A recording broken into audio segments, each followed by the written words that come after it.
Welcome back to an introduction to Heroclix.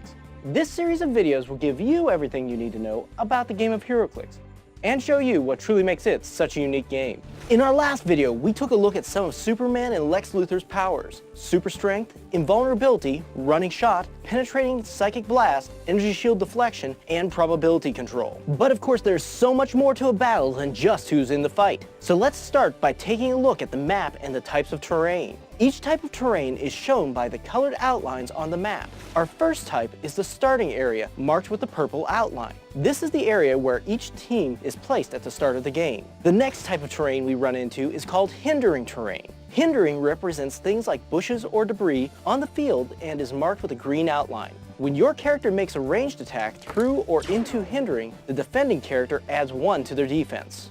Also, when a character that does not have the flight ability moves into hindering terrain, they must stop their movement, and in later turns their speed is reduced by half when they move out of the hindering terrain.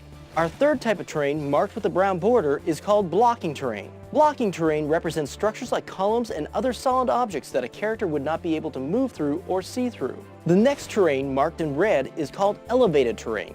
Elevated terrain represents the top of buildings and other structures that would be on a distinctly different elevation from the rest of the play area. When a character that does not have the flight ability moves up onto elevated terrain, they do so on a ladder or other transition area marked by red arrows. And our last type of terrain is water terrain, marked with the blue outline. Water terrain represents streams and lakes on the battlefield. And just like hindering terrain, when a character that walks enters water terrain, they must stop their movement. And when leaving, their speed is reduced by half. But water terrain is clear for line of sight and attacking. Now, I've mentioned the flight ability as we talked about terrain. Characters with the flight symbol, like Superman, can fly, and they move through hindering terrain, over blocking terrain, and into elevated terrain without penalty. Once you have your characters on the map, you also have the option of using objects.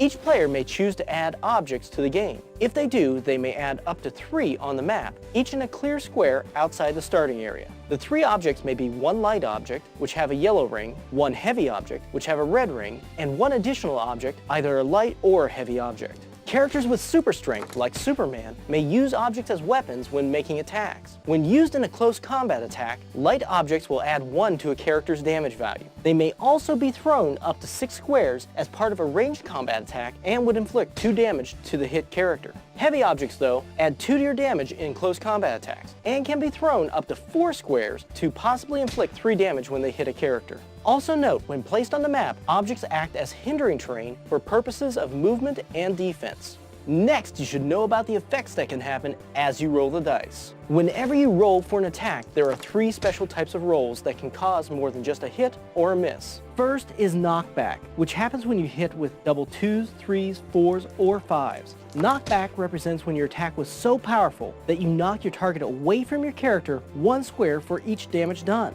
Next, when you roll 2 6s, this is a critical hit. With this roll, your attack was so successful that you not only automatically hit and cause knockback, but you also do 1 additional damage. And our last special roll is when you roll 2 1s. This is called a critical miss. When you critically miss, your attack went so wildly off target that you automatically miss and cause 1 damage to yourself. And our last topic is action tokens. Each character may only be given 1 action per turn. When you give a character an action, place an action token next to that character. You can use anything from beads, coins, or other small objects to act as action tokens. Moving, attacking, and most powers cost actions, but some powers do allow the character to take what is called a free action. If a power indicates that you can give your character a free action, it does not require you to place an action token on your character.